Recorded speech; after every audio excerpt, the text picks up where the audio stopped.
So here we have the basic facility. As we can see, we have a basic guard tower. We even put anti-air in case this should be under attack. We got to prepare. We have tanks, military. The Humvees are still under construction, as we can tell. They're still being rendered. So we have the facility. It looks like a gravel girdy. It's something that looks official. It's not, your nice typical house on the prairie. So what was assigned to me by Francis is that I had to build this facility. I had to establish the protocols, the scripts, the computer language to simulate all the things that we can see in real life. So we call it the experimental facility for virtual verification. And we gave credit to where credit is due, and so let's jump right to it. The idea is that the NSF would actually fund something like this. Of course, that's not the case.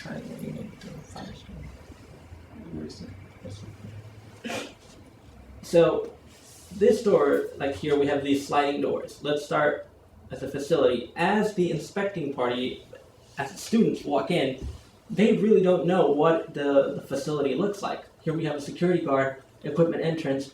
Where do they go? Here is where the host party would meet them and greet them and say, follow us. This is the procedure you're going to follow. This is how we establish the protocol. So if we go through here, we see a little HPGE detector that makes sure, okay, nothing is being brought that should be brought in. And arrows, everything is still fine. Though at this point, the inspecting party should still be, for lack of a better term, confused. They know what they're getting into, but they don't know the exact layout of the place. They go through a metal detector, and now they're here.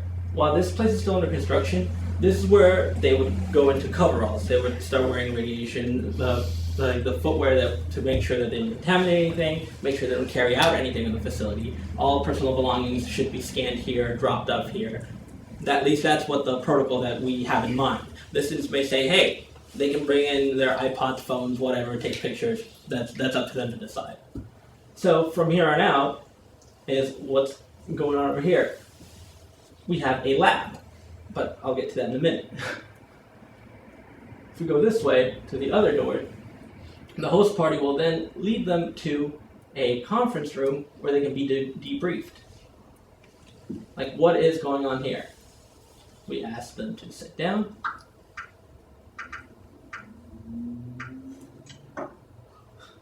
And then we can have them say, what is going on? Where am I? What is happening? This is essentially a conference room. It's what it is. It's a room where of course, today is my day of luck.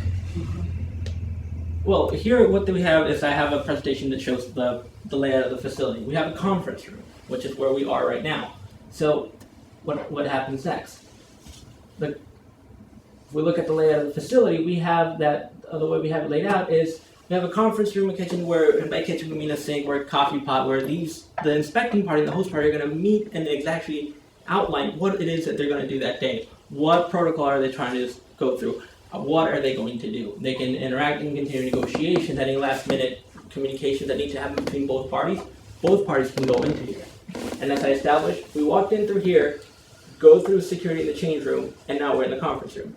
The other place is a laboratory and a hot cell. There we have the HPGE detectors, because this facility is run by detectors. You want detectors that can measure the radiation and give the information to the inspecting party without giving the detailed information to the inspecting party. You want the information, you want the detector to say, yes, this is good, no, this is not good. So we provide the laboratory where the inspecting party can disassemble them and say, okay, this is what's happening, this is not what's happening, everything is fine. So I'm going to just give a few things about the information barrier. As we established, the information barrier is a one-way street. It allows the whole system to have one bomb go in through it once and it'll be finished. Nothing out of the ordinary, and that's where we're going to go next. So we're going to... So we should go virtually. You should walk to the lab, show the lab. Yeah, that's where I'm going. We're going to stand up and we're going to leave this place. We didn't like it here anyway. So the graphics on my computer are much worse than his computer. So here we have the main information, the first information barrier. Here we have security guard, camera. These are all protocols that the students have to establish. Where do they want cameras? Where do they not want cameras? What should the cameras be looking for? In here, it's the first information barrier. Up to this point, both parties still have access to this room. The host party is essentially telling them, hey, this is a bomb. The one that's going to apparently go in. And let's look at the first set of doors of the information barrier. These doors open and close because they're still technically free. You can still see the tail of the... I can zoom in. There it is. Okay. Weird. See, we have a bomb inside this information barrier. That bomb has a detector there. It's essentially to being told, okay, both parties look at it, yeah, it's a B-61. We've all seen the pictures. Now, the inspecting party is going to close the door. Okay, everything's been verified. Now, we're going to start the scan. Oh good, it's a green light. With the B-61 that we were looking for, it's a B-61. It's not a bag of concrete. It's not, just a chair that we put in. The detector says everything is fine. Everything's been tagged. We now know that there's a B-61 in the system. But let's say the inspecting party wants to be sneaky and wants to take it out. Well, they can't. That's what the information barrier does. It allows, once it's verified, it seals off the active area and doesn't let the material leave. So now if we take over as the role of the host party, we're going to go around the facility. Up to this point, yeah, the inspecting party has access to this. You can see we have detectors here, detectors everywhere, where they can still measure. It is here where we have the other end of the information barrier, the actual disassembly room. And then we need the other account for this door, if you're gonna have to demonstrate. Yeah, if we're gonna have to. We've got two avatars. When Ferenc ran the scan, before he ran the scan, and I was the host party, he was the inspecting party. He could click that button. I could click this button all day long, and this door would not open because the information barrier is designed to do that. It says you can't have access to the facility until it's been cleared by the first door. But now, since I saw a green light up here, I can now open it. And this is the check room. As this bomb moves out through past the check room, the inspecting party has access to read what the detectors are saying. I'm not used to your laptop. Mm-hmm. I know. Today machines are not my friend. There it is. So we have it on a little motorized car that we just say, let's take it out of there. And Ferenc could be outside measuring, okay, everything measures by him, everything's fine. So if he doesn't trust the information barrier, he can still make his own measurements with his own detectors.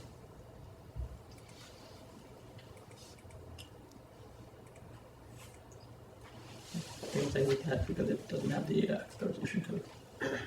Now, since the way I have it written right now, I can't do the full demonstration because I have it written as a host party. But I have a crane here that essentially it moves and it will close and it can remove the nose cone. Right now, since I am operating it as an inspecting party, I can't touch this bomb. I can move the cart back and forth like an inspecting party can, but I can't disassemble it because I don't have the authorization to know what's inside this bomb. I can't move it, I can't touch it, I don't know what's in there. For me, this is just a black box. Through the other account, I could disassemble this bomb and put it all on a table without a single problem. Because that's the good thing about the virtual reality. It allows us to do things that we want to, that help us exercise these protocols, which is what is important here.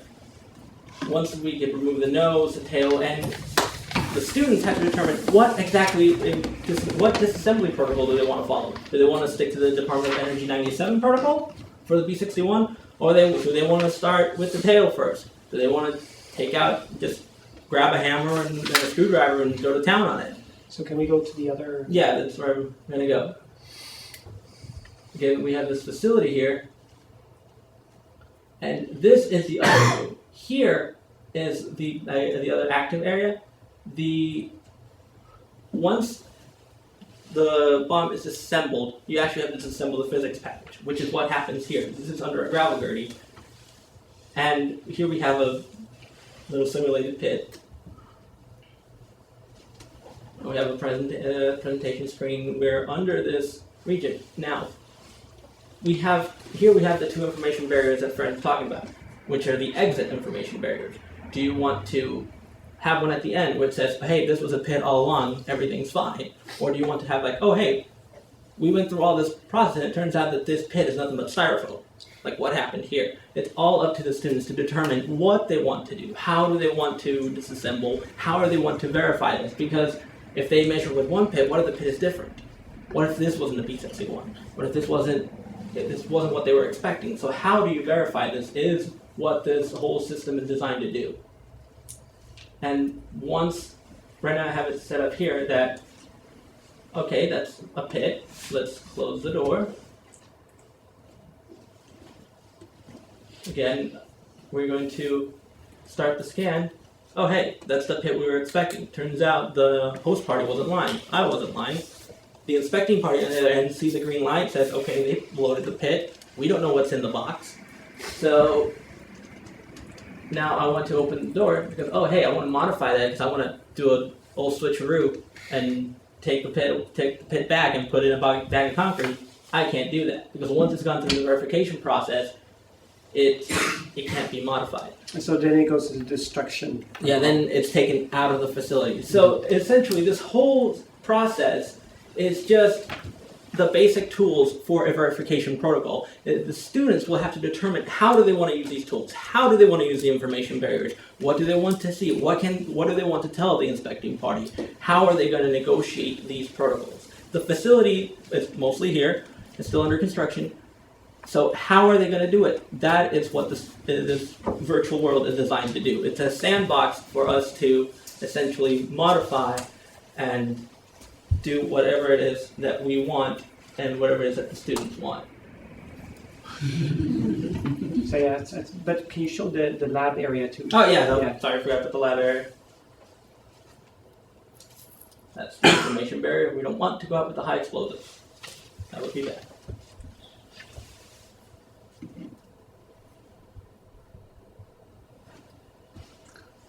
I'm running, guys. I'm running.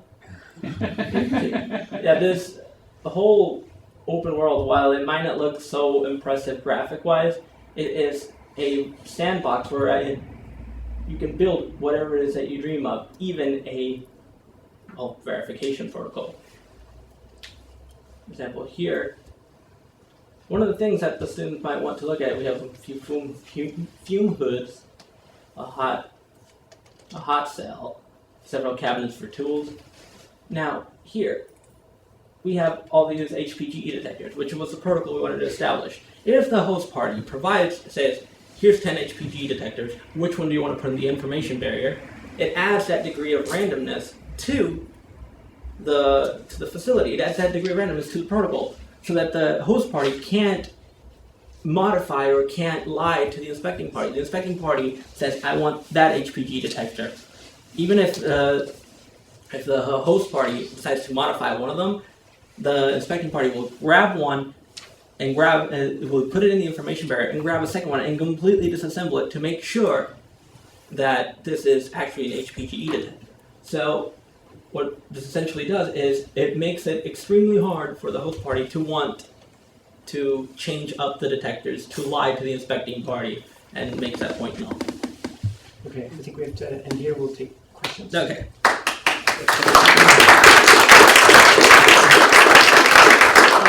I really am sorry because on my laptop the graphics aren't as good as they could be. It'd be much faster. Okay, why don't we take some questions if you have them? Maybe I'll start off, yes, and then I'll recognize folks as I see them. first thing is the extent to which what you have developed here is simply model after something else. How unique is this tool? I mean, one could imagine that there are other virtual nuclear facilities, perhaps not used for purposes of verifying disarmament. Could you say a little bit about where your kind of facility fits in the larger universe of virtual nuclear complex? Those three features, which are quite different from other procedures that I've seen. So the one feature I think that's different is this check room, the idea of this airlock system where you're really forcing, you know what I mean by airlock system, the physics term I guess, where you're really forcing the warhead to go in a certain direction. And then we have the other two features which I think are very good, which is the fact that you can really walk around the entire facility. So there's no doubt about that somebody's hiding some radioactive source somewhere in a wall or in the floors. Also, we've been thinking about whether you can actually walk underneath the room. So the inspecting party really has access to the entire room except inside the room. So it's going to be very difficult for them to actually, that you couldn't have in an active room where there's classified materials and where you can't go in certain areas. And how? I mean, I was at the first exercise by chance. There have been a number of them now. In both the, at the Keller Institute and then these exercises in the UK. I guess the first question is, have the parties who have been involved in the actual exercises had an opportunity to see as opposed to hear you describe this particular world? And if not, I think it would be important as soon as possible, to get them, engaged here.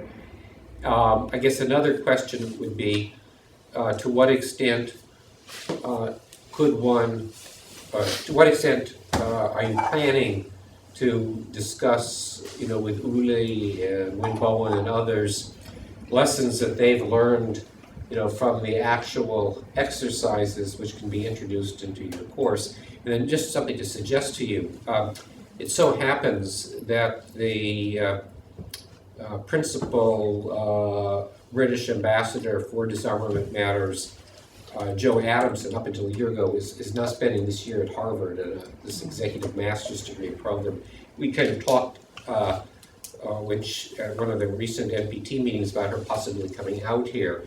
She, in fact, chaired a seminar at the last PrepCom dealing with the Norwegian UK experiment. So it might be interesting either to get her to come out and talk to the students or to have her call in some fashion, given her prior experience in this regard. So those are just for any observations and questions. Okay, so the Ule, Ule is very difficult to get a hold of and get some time of. That's why I actually went to Oslo last year and I spent, a few days with him.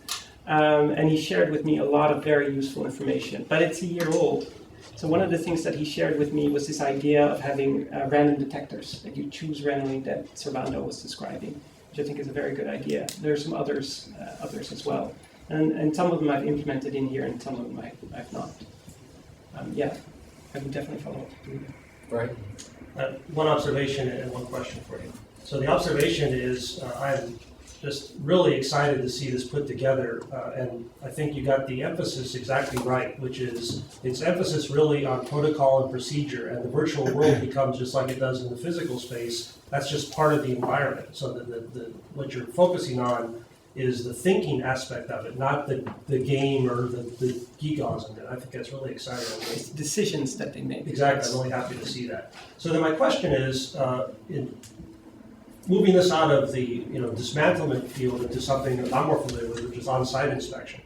And so much of the on-site inspection world has to do with levels of detail and measurement. So, for example, you'll come to a room and do you have access to go into this room or not? It depends on how wide the door is. You're given a container, and to verify that it's indeed what it's declared, you have to measure that container. So is there a capability in this environment to get to that level of detail? Oh, I think absolutely. I mean, I think that's one of the strengths of this. The fact that you can model the facility to exactly the specification that you need to. And, you can make it really realistic a building. So actually, the way I started before Servando came, I've kind of figured out how to take SketchUp images, models, and import them into the virtual world. But so you can get to that detail. The problem with that is that once it's in the virtual world, you can't modify it. So that's the kind of the problem. So just like we're making, at CNS, we're making these virtual facilities to the best specifications that we can have. We can do exactly the same thing for this. As good as SketchUp. That's what I would say. What I would also Realistic. suggest, just from a pedagogical standpoint, because I think it's important. I think what makes simulations work typically best is if there is a sense that what one is doing is in fact real. I think the students in my class often, I think, have the impression that they are actually negotiating a treaty, and sometimes when the real world ambassadors come to visit, they're kind of distractions from their own operation. I think in this exercise, which is a step removed because of the nature of the process, it would be really, I think, helpful in terms of imparting some additional degree of realism to invite parties who maybe been on-site inspectors, whether it's Brian or some of the folks up at DLI, who can provide kind of details which can then be utilized, even though you're talking about different parties, non-nuclear weapon state as well as a nuclear weapon state. I think that would probably enhance the conduct of the exercise. Absolutely, and I have particular people in mind that Ula actually suggested. Particular people, because there was actually a conference last year or the year before specifically about the UKNI initiative and how to extend it for other nations. And to that, there were a lot of real experts invited, and those are the people I'm planning to invite. So actually to be virtual avatars and going to the facility, different rooms while people are negotiating, and check to make sure that it's realistic. Good. And what they're discussing is really right. And then, Yes, thank you, Chair. Actually, I would like to share, if you allow, my personal experience of this virtual reality and in virtue of this, or support of this project. This is an excellent support project because I was part of missile retirement workshop with Livermore at Dismantle laboratories, and we had two rounds of this. First was virtual reality, and the second one was the actual on-site inspections. We have people from Sandia Laboratories, Jeff Forden, and the other Doug teacher. The other people were there to train us. We were, some people were from Pakistan and India. The main purpose of this project was to build a bridge between, in terms of confidence building measures between India and Pakistan. So we have, in our first round, the virtual reality tool. And this is more in detail. We had limited access, like they have points for managed access and all that. So I have a question at the end. I will ask that question because I experienced this firstly in virtual reality that they gave us to India and Pakistan two teams. That was a real simulation. The team A and IPs and HPs, and we list down all the managed access points, that which thing we are going to shroud virtually, and which are accessible, which are not, which are sensitive, which are not sensitive, to what extent we are going to show to the Indians, especially the Scud one as Prithvi 1 and Prithvi 2, we were actually behaving like that. So my question is this, that virtually shrouding is possible. You can do that. You cannot give access by moving this mouse or something. We have different kind of tools for that. But when this comes to reality, it's difficult because I was in Sofia, Bulgaria, the military, we had real Scud there. Shrouding was a really difficult task to do that because we have sheets and seals and code numbers.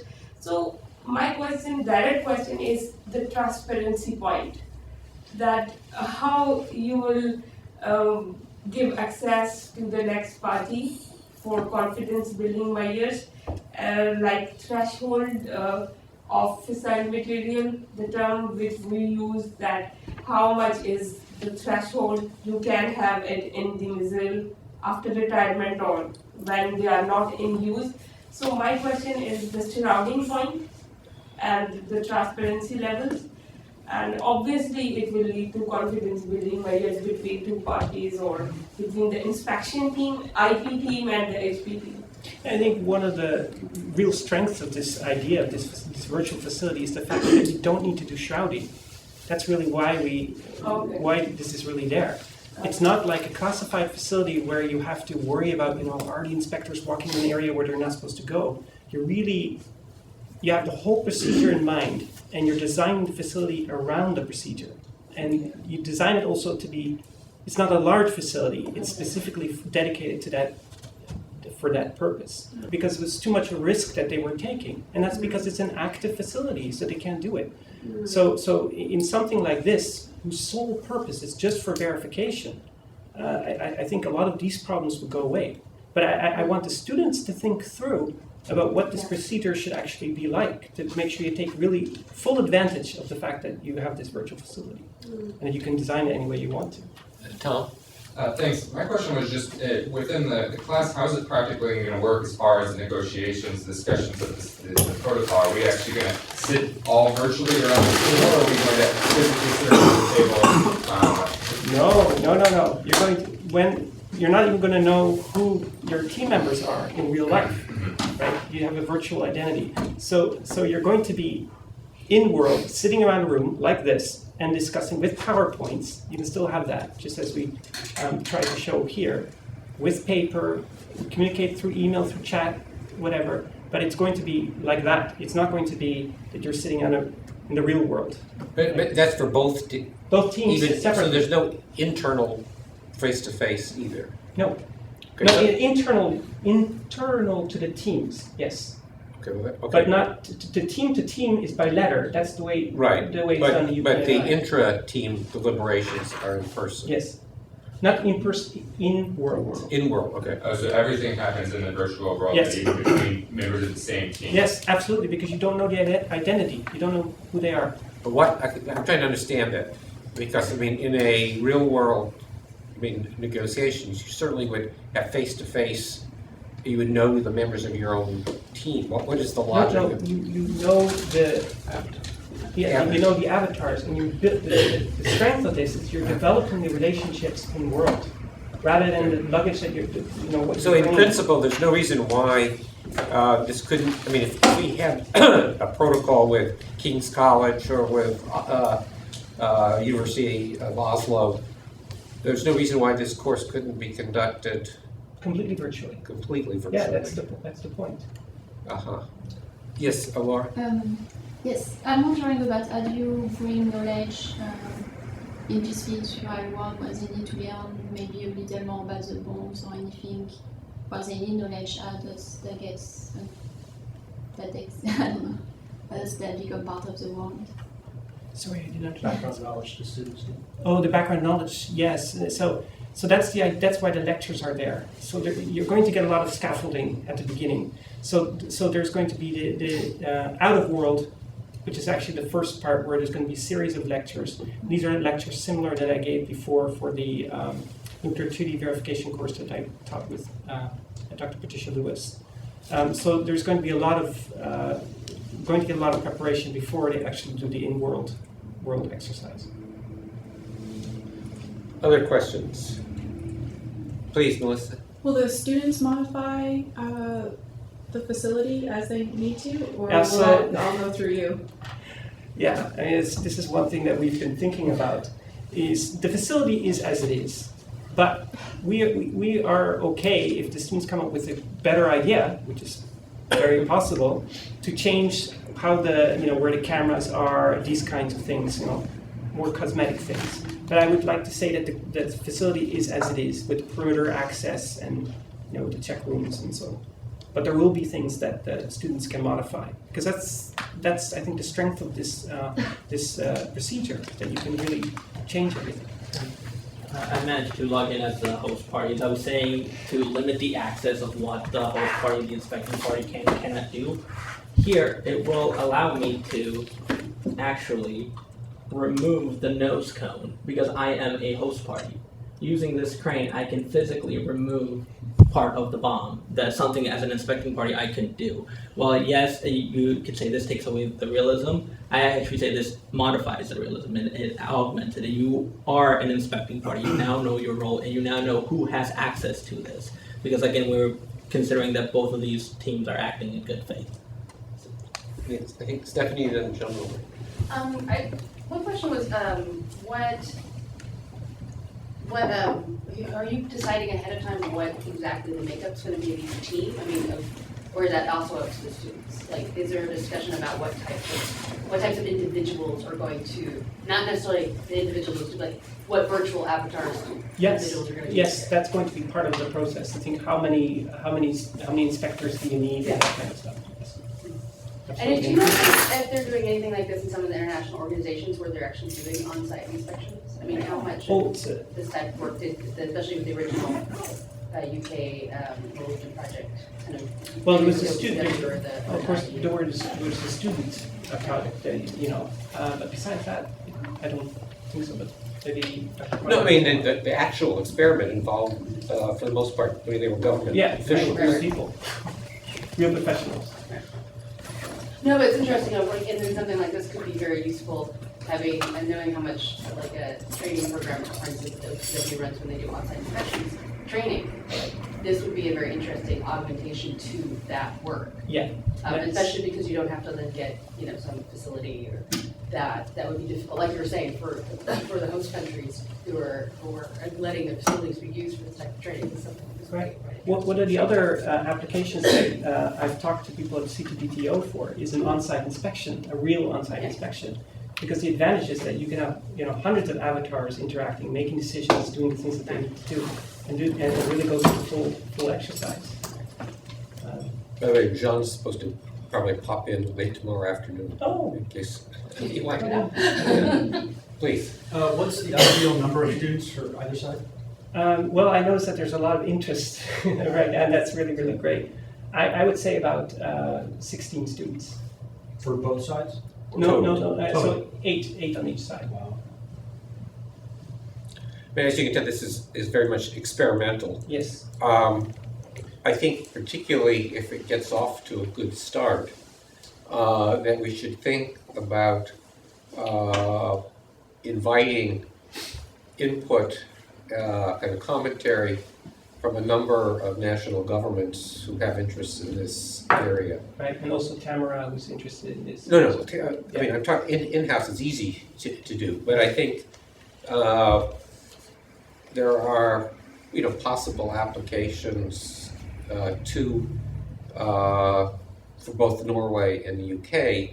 But as I think maybe you don't know, but I mean, some people may be aware of the fact that at the first committee in New York a month ago, the US and the UK also had a special briefing dealing with verifying disarmament, which was unusual that the US formally engaged here. And it was open. And so, exactly. So I think there may be interest and conceivably support for some of these activities from a number of national governments. And we should really think about this in terms of the NPT review process. And as some of you know, I mean, I was talking with Professor Knopf. We've been approached by Texas A&M to prepare a proposal that, if it were funded, might enable a number of our students, as well as Texas A&M students, to participate in an actual exercise conducted in Oslo. And so the thinking is that, to the extent that there were applicants for that who had the experience from this particular course, then they would be particularly well positioned to participate in an in-person exercise for a week in Oslo sometime within the next year. So that's just another thing to kind of contemplate. Any other questions or comments? Okay, thanks to both of you.